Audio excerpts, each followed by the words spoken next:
Hello student, नमस्ते। जवाहर नवोदय विद्यालय प्रवेश परीक्षा कक्षा 6 की जो कि 18 जनवरी 2025 को संपन्न हो चुकी है और आप सभी ने अपना अपना पेपर आंसर की से मिलाकर अपना स्कोर भी निकाल लिया है। अब बात यह आती है कि 2025 में नवोदय प्रवेश परीक्षा कक्षा 6 की कट ऑफ कितनी जाने वाली है। तो आपने इन 10 दिन में खूब सर्च किया कि मेरिट कोई 91 बता रहा है, कोई 92 बता रहा है। मेन बात तो ये आती है कि नवोदय जो विद्यालय होता है क्या कट ऑफ निकालता है, और अगर कट ऑफ निकालता है तो वो कितनी जाती है, क्या किसी को सही बात का पता है। आज तक सब अपनी अपनी राय देते हैं, इसी पर चर्चा करने वाले। उससे पहले आप सभी का SBS ऑनलाइन स्कूल 2.0 में स्वागत करता हूं, और आप चैनल पर नए हो तो चैनल को सब्सक्राइब कर लेना और बेल आइकन को प्रेस कर लेना, क्योंकि इसी चैनल पर आपको क्लास 6 से 8 तक जो जनरल मैथ है, यानी जनरल मैथ की आपको जानकारी यहाँ पर उपलब्ध करवाई जाएगी, जो कि आपके नवोदय प्रवेश परीक्षा हो या सैनिक स्कूल प्रवेश परीक्षा हो, सब में काम आने वाली। और इसी के साथ ही क्लास 10th है उसमें मोस्ट इम्पोर्टेंट जो क्वेश्चन होंगे उसी के भी क्वेश्चन अपन मोस्ट इम्पोर्टेंट जितने भी क्वेश्चन है 2025 में आने वाले उसी पर अपन कुछ वीडियो बनाएंगे। तो ज़रूर आप चैनल को एक बार सब्सक्राइब कर ले। लेकिन यहाँ अपन इस मुद्दे पर आते हैं कि अब की बार नवोदय प्रवेश परीक्षा की जो मेरिट है वो कितनी जाने वाली है। तो दोस्तों, मेरिट किस पर डिपेंड करती है, कट ऑफ किस पर डिपेंड करती है। तो सबसे पहले अपन थोड़ी सी चर्चा कर लेते हैं कि प्रत्येक नवोदय विद्यालय में 80 सीट होती है। कितनी सीट होती है? 80।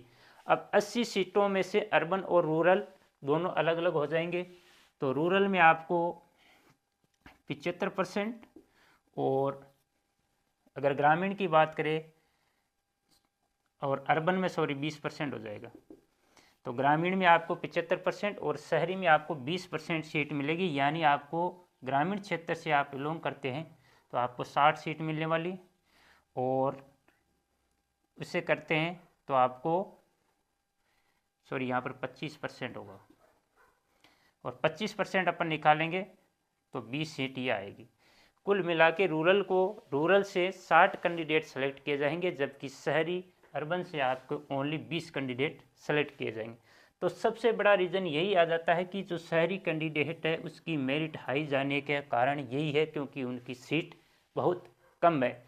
और इसी के साथ दूसरी ये सीटें इसमें बढ़ जाएगी, आपके आगे जाके रिजर्वेशन में हो जाएगा, है ना।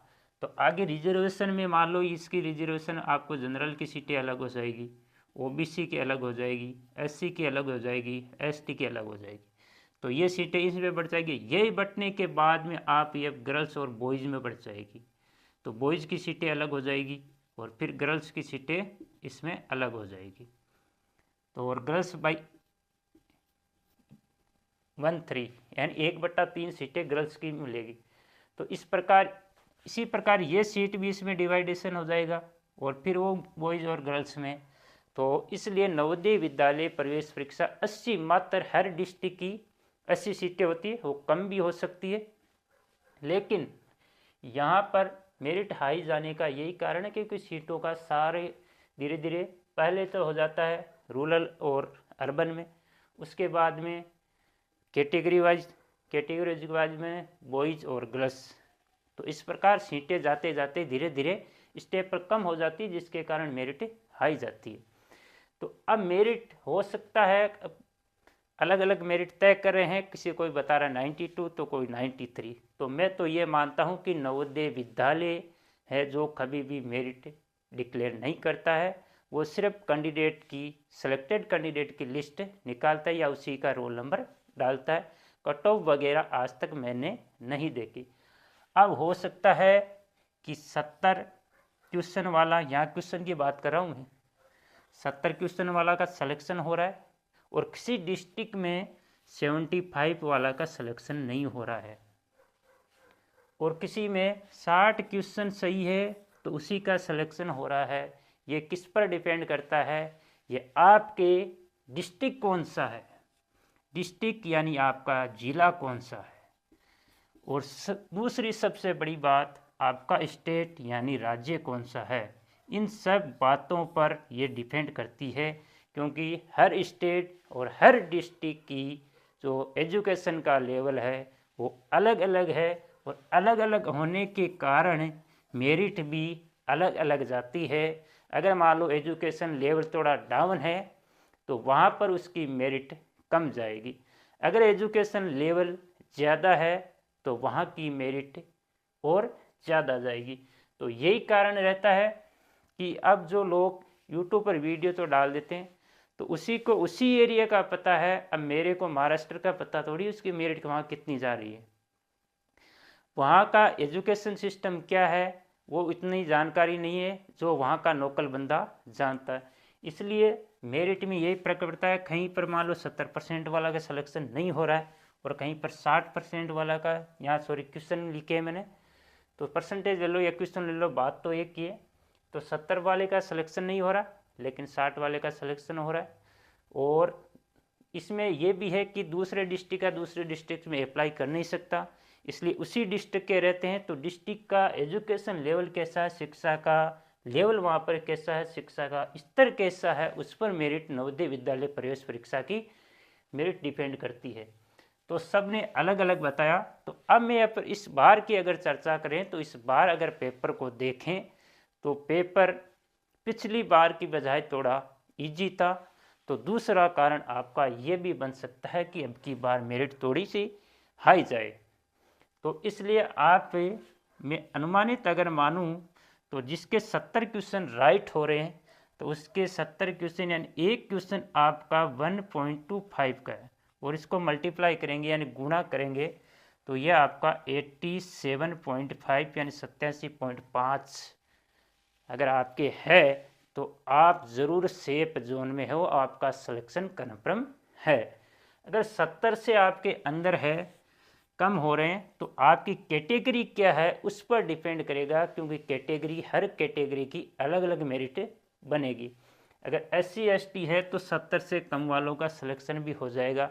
लेकिन मैं जनरल और OBC की अगर बात करूं तो जनरल और OBC की अगर बात करेंगे तो यहाँ पर 70 क्वेश्चन से अगर कम है तो आपका सिलेक्शन बहुत ही कम चांस है सिलेक्शन होने का। 70 से ज़्यादा अगर क्वेश्चन है तो आपका सिलेक्शन आराम से हो जाएगा। अगर कम है तो हो सकता है आपका हो भी सकता है, क्योंकि आपके डिस्ट्रिक्ट और स्टेट पर डिपेंड करेगा कि कौन से स्टेट में आप हो और कौन से डिस्ट्रिक्ट में हो। और स्टेट में भी फर्क आ जाता है, क्योंकि एक ही स्टेट में हर डिस्ट्रिक्ट का एजुकेशन लेवल अलग अलग होता है, जिसके कारण मेरिट में फ़र्क आ जाता है। लेकिन जनरल और OBC को अगर सिलेक्शन लेना है तो इतने बंदे तो ऐसे मिल जाएंगे जो कि 70 क्वेश्चन राइट करके आए हैं।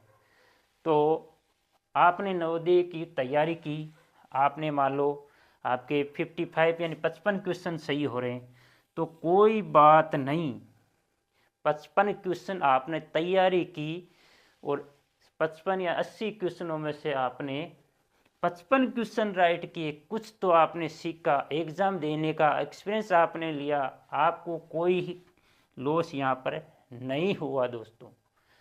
और अभिभावक से मैं यही निवेदन करूँगा, आपने बहुत अच्छी बात है अपने बच्चे को नवोदय प्रवेश परीक्षा की तैयारी करवाई, लेकिन हो सकता है उसके क्वेश्चन नहीं हो पाए, उसके मान लो 80 में से 60 क्वेश्चन ही सही हुए, उसका सिलेक्शन नहीं हुआ तो कोई बात नहीं, नहीं हुआ, लेकिन उसने जो तैयारी की है वो उसके आगे काम आने वाली है, क्योंकि वो प्रिपेयर यानी तैयारी हुआ है, कुछ न कुछ सीखा ही है, इसीलिए तो उसके 60 क्वेश्चन सही हो रहे हैं, उसने कुछ तो पढ़ा होगा। लेकिन और दूसरी बात यह है कि जो नवोदय प्रवेश जो नवोदय विद्यालय उसमें पढ़ने वाला बच्चा कोई इसकी गारंटी नहीं है कि वो एकदम सही राह पर चलेगा और एकदम सही सटीक वो अपना कैरियर बना लेगा, IAS बन जाएगा, IAPS बन जाएगा, कतई आवश्यक नहीं है। एक सामान्य स्कूल, एक सरकारी स्कूल यानी बाहर की जो सरकारी स्कूल है उसमें पढ़ने वाला बच्चा भी आगे जा सकता है। तो मैं अभिभावकों से यही निवेदन करता हूँ, अपने बच्चे पर ज़्यादा प्रेशर ना दे, जितना लेवल है उसी के अनुसार उसको आगे बढ़ना दे। और कहीं पर भी पढ़े, पढ़ने वाला बच्चा पढ़ लेगा।